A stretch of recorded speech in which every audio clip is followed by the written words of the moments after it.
चलिए आज हम देखने जा रहे हैं गुलाम का नियम। गुलाम का नियम क्या कहता है, इससे रिलेटेड हर एक टॉपिक देखेंगे और हर एक कंसेप्ट देखेंगे कि गुलाम का नियम क्या है, इसको कौन से साइंटिस्ट ने बना के दिया है और ये क्यों बनाया गया है। आइए देखते हैं गुलाम का नियम। उससे पहले my name is Priya Gupta, I am director भगवान कोचिंग क्लासेस। चलिए आते हैं हम टॉपिक पर। गुलाम का नियम। गुलाम का नियम आज देखते हैं। तो गुलाम का नियम यानी कि क्या कहा गया है, गुलाम के नियम के अनुसार दो चीजें दी गई हैं। गुलाम एक डायग्राम दिखाते हैं आपको, इस डायग्राम में देखिए कि क्या चीजें डायग्राम में दी गई हैं। ये देखिए, इसमें क्या दिया गया, दो आवेश है, प्लस क्यू वन आवेश है, एक प्लस क्यू टू आवेश है। प्लस क्यू वन और प्लस क्यू टू के कारण एक तरीके से इस पर बल भी लग रहा है कि नहीं, इस पर क्या लग रहा है, बल भी लग रहा है। क्यू वन पर किस पर कौन सा बल लग रहा है, एफ वन बल लग रहा है, और क्यू टू पर कौन सा बल लग रहा है, एफ टू बल लग रहा है। इसी को क्या करना है, कंसेप्ट को देखना है। तो देखिए इसमें क्या कहा गया है, आपका जो दो आवेश है, प्लस क्यू वन पर जो बल लग रहा है ये किसके कारण लग रहा है, एफ टू के कारण लग रहा है। यानी कि एफ टू के कारण क्यू टू पर क्या लग रहा है, बल लग रहा है कि नहीं है। उसके बाद क्यू वन यानी कि क्यू वन के कारण एफ टू पर बल लग रहा है, ये कौन सा बल कहलाएगा, कौन सा बल कहलाएगा, एफ टू बल कहलाएगा। यानी कि आवेश क्यू यानी कि क्यू टू पर लगने वाला बल ही क्या कहलाता है, एफ टू कहलाता है, और क्यू वन पर लगने वाला बल ही एफ वन कहलाता है। इसी की कंसेप्ट और इसमें कुछ और चीजें दी गई हैं। देखिए एफ वन पहले इन दोनों आवेशों के बीच की क्या दिया गई, दूरी दी गई है। तो गुलाम ने हमें दो चीजें दी थी, गुलाम ने हमें दो चीजें दी थी। पहला दिया था कि बल जो होगा वो Q1 Q2 के क्या होगा, समानुपाती होगा। क्या होगा, Q1 Q2 के समानुपाती होगा। यानी कि दोनों आवेशों का क्या होगा, गुणनफल, यानी कि जो बल होगा, चाहे वो आकर्षण हो या प्रतिकर्षण हो, इससे मतलब नहीं है। गुलाम ने हमें दो चीजें दी थी। उन्होंने बताया था कि जब दो आवेश होंगे उनके गुणनफल के समानुपाती, किसके समानुपाती, बल के समानुपाती, यानी कि जो उनका गुणनफल है आवेशों का वो किसके समानुपाती होगा, बल के समानुपाती होगा। और क्या होगा, एफ यानी कि जो होता बल जो है उसकी दूरी के, यानी कि दोनों आवेशों की दूरी के क्या होगा, व्युत्क्रमानुपाती होगा। यही गुलाम ने हमें बताया था। ओके, कोई प्रॉब्लम हो तो बताइए। चलिए आइए देखते हैं। तो इन डायग्रामों को तो समझ में आ गया, प्लस क्यू वन क्या है, प्लस क्यू टू क्या है, इनके बीच की दूरी क्या है कि नहीं है, और इन पर लगने वाला बल कैसा बल कहलाता है कि नहीं, और किस प्रकार से बल लगेगा। ओके, कोई कंसेप्ट अगर प्रॉब्लम हो तो बताइए। आगे चलें, चलिए आगे चलते हैं। चलिए अब इसकी परिभाषा भी देख लेते हैं कि कूलाम का नियम किसके अकॉर्डिंग दिया गया है। तो देखिए इस डायग्राम को देखिए, देख लिए हैं, अब कूलाम की एक तरीके से परिभाषा देख लीजिए। इसमें दिया गया है कूलाम के नियम दो स्थिर बिंदु आवेश, क्या दिया गया है, कूलाम के नियम दो स्थिर बिंदु आवेश पर लगाए जाते हैं, चाहे जिस अकॉर्डिंग हो। कूलाम का नियम क्या लगाया जाता है, दो स्थिर बिंदु आवेश पर लगाया जाता है, और आवे उनके बीच चाहे आकर्षण हो चाहे प्रतिकर्षण हो। अगर आपको ये भी हमने बताया था कि चाहे वो प्लस क्यू हो या माइनस क्यू हो, इस कंसेप्ट को सॉल्व करने के लिए आवेशों का कंसेप्टिंग क्या होना जरूरी है। तो इनकी बीच की क्या हो रहा है, इनकी दो आवेश हैं तो इनका क्या हो रहा है, इन चाहे वो आकर्षण हो रहा है प्रतिकर्षण वाला, इससे मतलब नहीं है।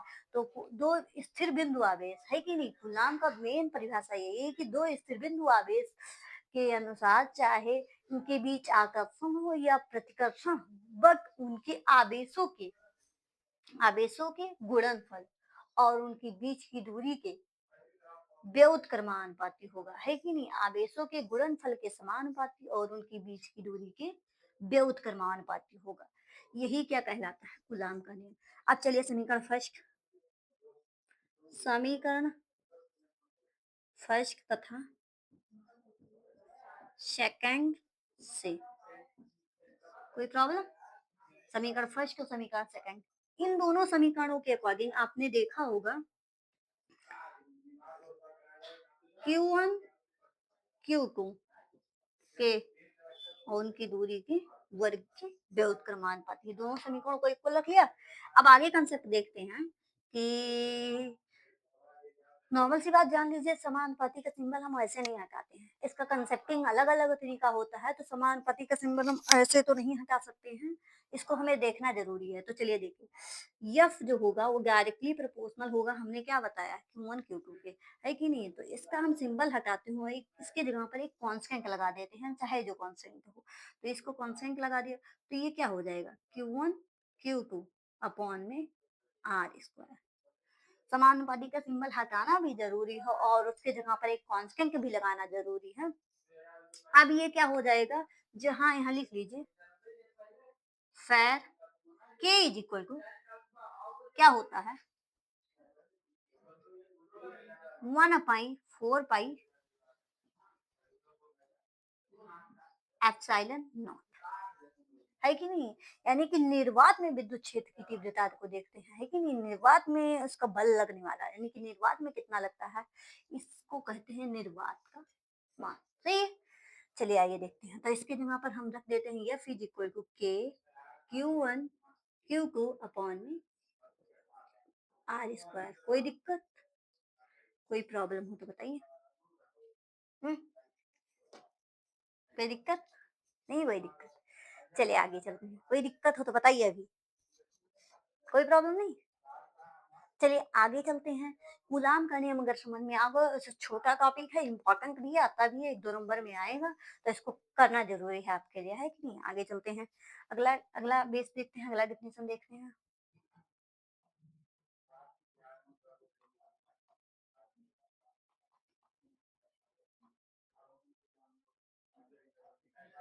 इसके बाद देखते हैं आपेक्षिक विद्युतशीलता या परावैद्युतांक, है कि नहीं? इसके बाद हम देखते हैं आपेक्षिक विद्युतशीलता या परावैद्युतांक। इसको हम क्लियर कर देते हैं।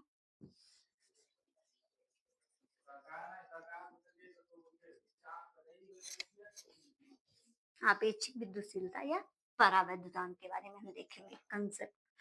चलिए, आपेक्षिक विद्युतशीलता के बारे में क्या कहा गया है कि यह एक माध्यम है जिसको चाहे हम परावैद्युतांक कह देते हैं, चाहे आपेक्षिक विद्युतशीलता कहेंगे, कोई दिक्कत नहीं। इस कंसेप्ट में दिया गया है कि आपेक्षिक विद्युतशीलता या परावैद्युतांक ये एक माध्यम है।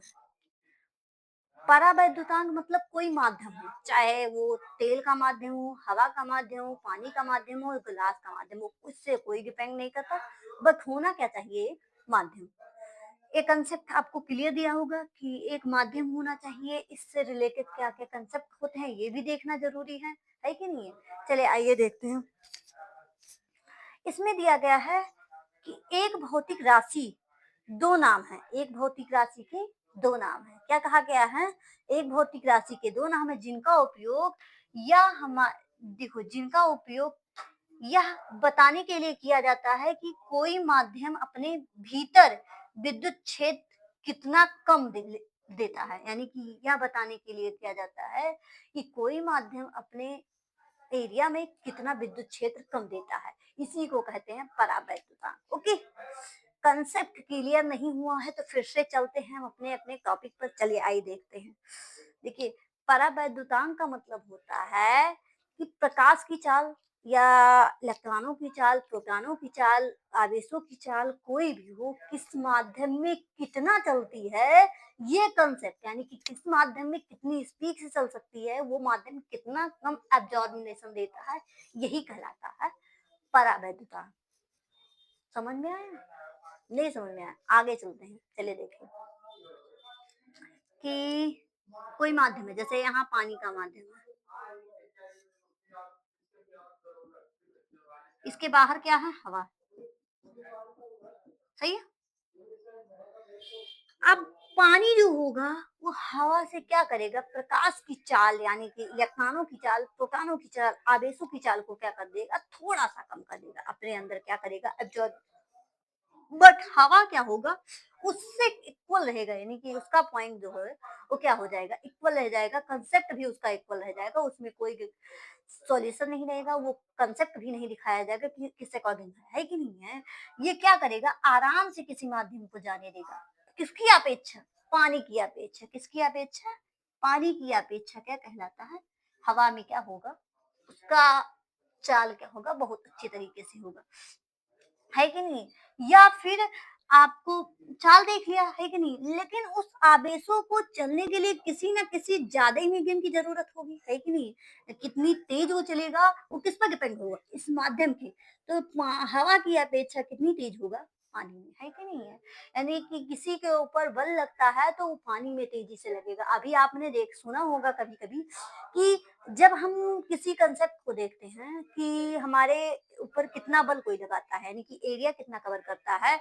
जैसे आपने देखा होगा अगर हवा में करंट लगता है, थोड़ा झटका लगेगा, है कि नहीं? लेकिन बट अगर वही चीज़ आप क्या लग जाए, पानी में लग जाए, तो फिर क्या करना है? डेथ होना संभव है कि नहीं?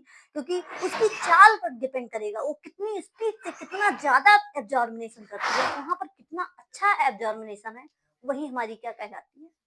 क्षमता कहलाती है कि नहीं? यानी कि अपेक्षिक विद्युतशीलता और परावैद्युता। हमें लगता है मोटी-मोटी बात समझ में आ गई होगी। चलिए आगे देखते हैं थोड़ा-सा। इसके बाद कुछ डेफिनेशन और दिए गए हैं। इसमें दिया गया है कि जो विद्युतशीलता है उसको निर्वात में विद्युतशीलता का अनुपात तथा निर्वात में उसके माध्यम का अनुपात ही दिखाना एक तरीके से वही कहलाता है। तो एक तरीके से विद्युतशीलता को हम किससे दिखाते हैं? एप्सिलॉन से दिखाते हैं। क्या दिखाते हैं? एप्सिलॉन से दिखाते हैं। एप्सिलॉन नॉट क्या होता है? निर्वात की विद्युतशीलता,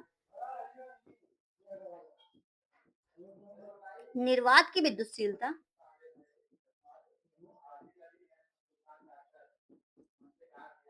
शीलता और एप्सिलॉन क्या होता है? एप्सिलॉन क्या होता है? माध्यम की विद्युतशीलता, माध्यम की विद्युतशीलता,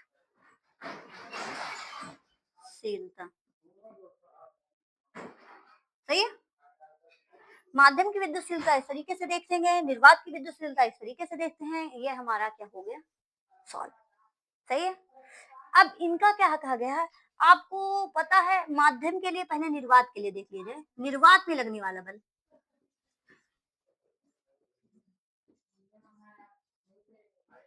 लगने वाला बल, निर्वात में लगने वाला बल क्या कहलाएगा? चलिए देखिए, निर्वात में लगने वाला बल F is equal to 1/4 pi epsilon not into Q1 Q2 upon में R स्क्वायर, सही है? कोई दिक्कत? अगर कोई दिक्कत हो तो बताइए। हम्म? और माध्यम में लगने वाला बल यानी कि निर्वात में हो गया, आपका क्या होगा? माध्यम में,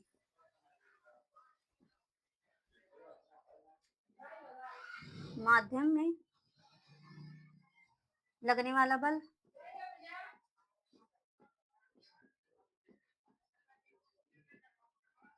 सही है? माध्यम में लगने वाला बल F m is equal to 1/4 pi epsilon not into Q1 Q2 upon में R स्क्वायर, सही है? इन दोनों इसको इक्वेशन फर्स्ट बना लो और इसको इक्वेशन क्या बना लो? सेकंड बना लो, सही है? चलिए आइए देखते हैं समीकरण, समीकरण फर्स्ट तथा सेकंड से, समीकरण फर्स्ट तथा सेकंड से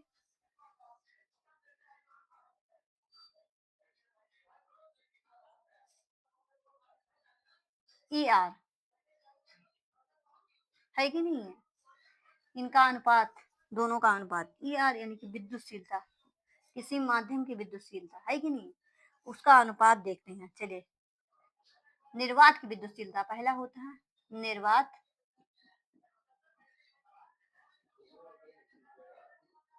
की विद्युतशीलता बटे माध्यम की विद्युतशीलता,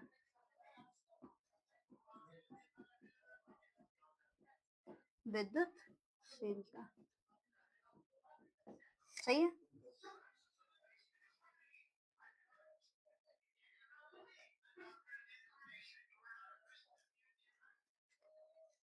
चलिए आइए डायग्राम देख लेते हैं अगला। परिभाषा दिया गया है, हाँ, यानी किसका परिभाषा देख लीजिए। जिसको लेना है स्क्रीनशॉट ले लीजिए, हमने बता दिया इसके बारे में। चलो सही है। अब चलिए देखते हैं diagram. E R is equal to निर्वात की विद्युतशीलता है, यानी कि क्या हो जाएगा 1/4 pi epsilon not Q1 Q2 upon में आर स्क्वायर, है कि नहीं। और यही चीज 1/4 पाई एप्सिलॉन नॉट एप्सिलॉन है, epsilon into Q1 Q2 upon में आर स्क्वायर। सही है। ये चीजें इससे क्या हो गई, कैंसिल कर दी गई, कोई दिक्कत नहीं है, कैंसिल कर दी गई। बचा क्या, 4 पाई से 4 पाई भी कैंसिल। सही है। अब बचा क्या, केवल नीचे देख लेते हैं कहीं और। हम्म, ये चीजें यहाँ देख लेते हैं। चलिए ये epsilon R is equal to 1/एप्सिलॉन नॉट अपॉन में 1/एप्सिलॉन, है कि नहीं। चलिए अंदर का मल्टीप्लाई अंदर से, बाहर का मल्टीप्लाई बाहर से। E R is equal to epsilon upon में एप्सिलॉन नॉट। ये है विद्युतशीलता। कोई प्रॉब्लम, देख लीजिए। अगर कोई समस्या हो तो थोड़ा सा बताइए, कोई समस्या हो इन सभी टॉपिकों में या कहीं भी आपको समस्या हो तो बताइए, अभी अभी कंसेप्ट सॉल्व किया जा सकता है। आगे चले, चलिए आगे थोड़ा चलते हैं। अब इससे रिलेटेड हम कुछ क्वेश्चन भी देख लेते हैं, क्योंकि हमने बहुत सारे कुछ कंसेप्ट सॉल्व किए तो क्वेश्चन भी तो देखना जरूरी है कि नहीं। क्योंकि देखिए लगाने के साथ साथ जितना हम एडवांस चलेंगे, क्वेश्चन सॉल्व करते चलेंगे, क्योंकि पेपर में आने वाला चाहे वो डेरिवेशन आ जाए चाहे क्वेश्चन आ जाए, वो हर एक कंसेप्ट क्या आ सकता है। तो हमें अपने हथियार को क्या करना है, मजबूत बना के चलना है कि नहीं। क्योंकि आसानी से अगर चलेंगे तो आसानी से कोई भी में खेल कर चला जाएगा, है कि नहीं। हमें अपने हथियार को इस तरीके से बनाना है कि आने वाली दुनिया की कितनी भी प्रॉब्लम हो उसको हम आसानी से चुटकी बजाते हुए सॉल्व कर लें। चलिए आगे देखते हैं क्वेश्चन इससे रिलेटेड।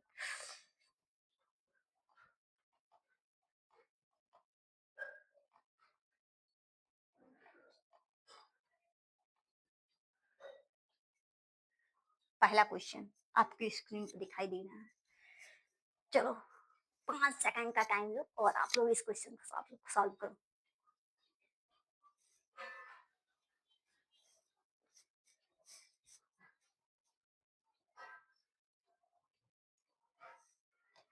हम इसको तब तक मिटा देते हैं, तो क्वेश्चन सॉल्व कीजिए और आंसर कमेंट बॉक्स में लिखिए जरूर तुरंत।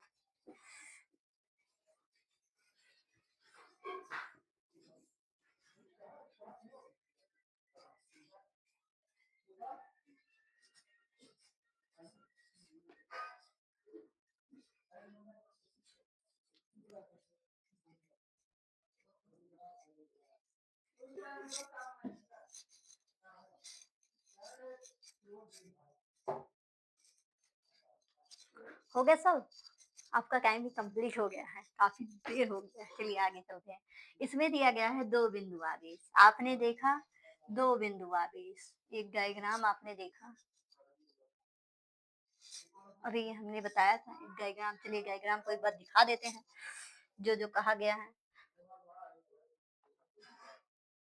चलिए पहले दिया क्या गया है क्वेश्चन में वो देख लेते हैं, उसके बाद आगे चलते हैं।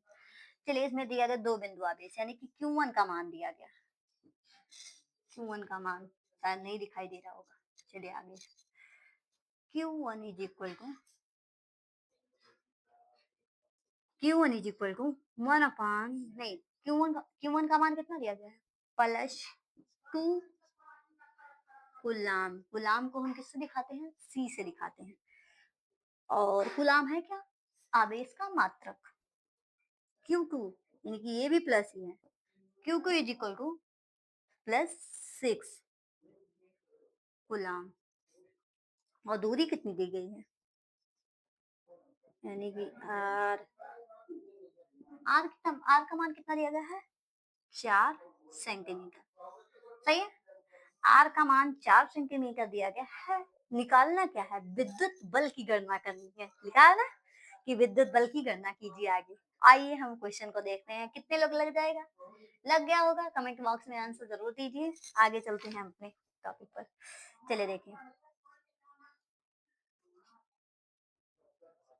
F is equal to 1 upon 4 pi epsilon naught into Q1 Q2 upon में R स्क्वायर। एक चीज हम लोग तो छोड़ दिए, आप लोगों को बताना चाहिए था।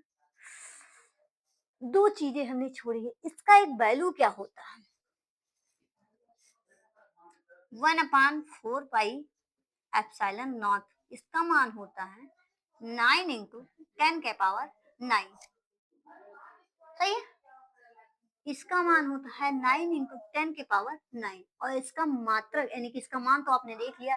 अब इसका मात्रक क्या होगा? न्यूटन मीटर पर कूलम स्क्वायर, ये होगा इसका मात्रक। ओके, यानी कि आपने मात्रक भी देख लिया, इसकी कंसेप्टिंग पॉइंट देख लिया आपने, बल का तो मात्रक बीमा तो जानते हो, इसका बीमा भी निकालना चाहो तो आगे हम निकाल लेंगे, पहले हम क्वेश्चन को सॉल्व करते हैं। चलिए इसमें जो लिखा गया है इसके अकॉर्डिंग हम आगे चलते हैं। इसमें लिखा गया है ये कि आपको इस चीजों को क्या करना है, ध्यान से देखना है, ध्यान से कंसेप्ट वाइज चलना भी है। ऐसे थोड़ी ना है कि हम किसी के अकॉर्डिंग चल सकते हैं, कि नहीं? चलिए आइए देखते हैं।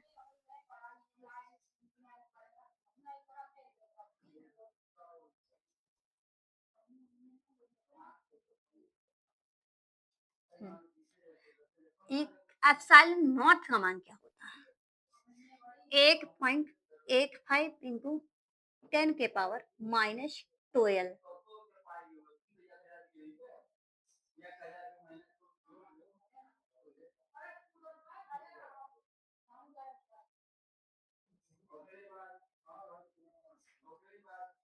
8.85 इंटू 10 के पावर -12, इसका मात्रक क्या होगा? यही होगा, कोई दिक्कत नहीं है। आपको ये इसका मात्रक भी अगर निकालना है तो बस निकाल लीजिए। चलिए, कूलम स्क्वायर बटे न्यूटन मीटर स्क्वायर, इसका मान होता है। सही, चलिए क्वेश्चन आपने पढ़ लिया होगा, ध्यान से देख लिया होगा। चलिए अब इसका मान, कूलम के नियम का फॉर्मूला लिखते हैं। कूलम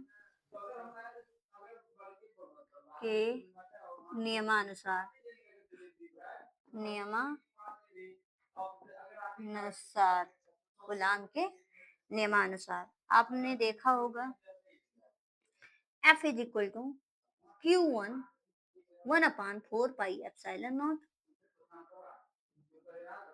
इंटू R स्क्वायर, यही फॉर्मूला है।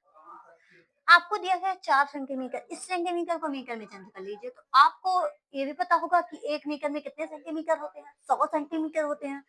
तो जब 1 सेंटीमीटर में 1 मीटर में 100 सेंटीमीटर होते हैं तो यानी कि 4 सेंटीमीटर में कितने होंगे? यानी कि आपको पता है 1 मीटर में कितने हो, जैसे 1 मीटर में कितने होते हैं? 100 सेंटीमीटर, तो 1 सेंटीमीटर में कितने मीटर होंगे? 1/100 मीटर। सही है, तो 4 सेंटीमीटर में कितने होंगे?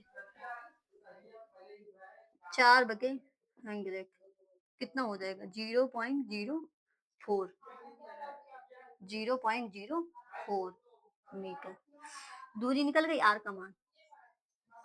सही है, आर का मान निकल गया। चलिए मान रख दिया जाए आपको, या फिर इक्वल टू, इसका मान कितना होता है? 1/4 पे 9 इंटू 10 के पावर 9। आपने निकाला है अभी, ने बताया तो लिख लिया होगा। चलिए और क्या है इसके बाद, कंसेप्ट क्या है कि 1/4 पाई एप्सिलॉन नॉट, है कि नहीं है? अब आगे देखते हैं कि किस अकॉर्डिंग कंसेप्ट को देखा जा सकता है, कि नहीं? आगे कोई दिक्कत नहीं होगी, बस हम करते जाएं और हमारा क्वेश्चन क्या होता जाए, सॉल्व होता जाए आगे। चलिए ठीक है, ये समझ में आया?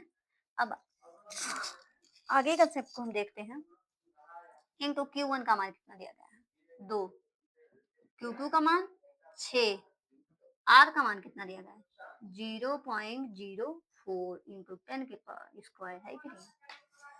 चलो आप इसका मान निकाल लीजिए कितना हो जाएगा 9 इंटू 10 के पावर 9 दो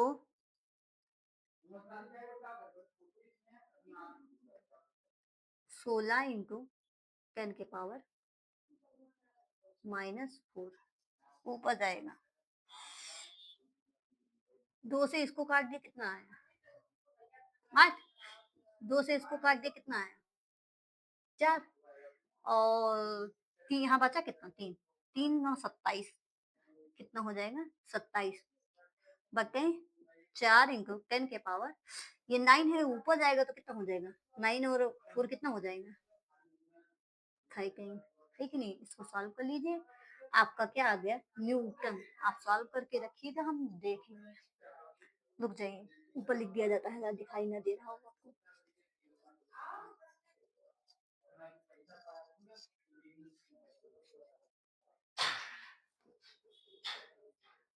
ये ऊपर लिख दिया जाए नहीं तो दिखाई नहीं देगा तो दिक्कत हो जाएगा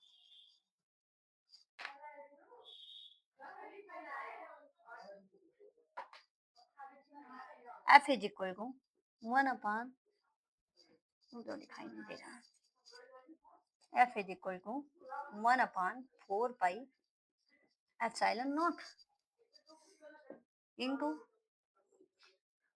Q1 Q2 अपॉन में R स्क्वायर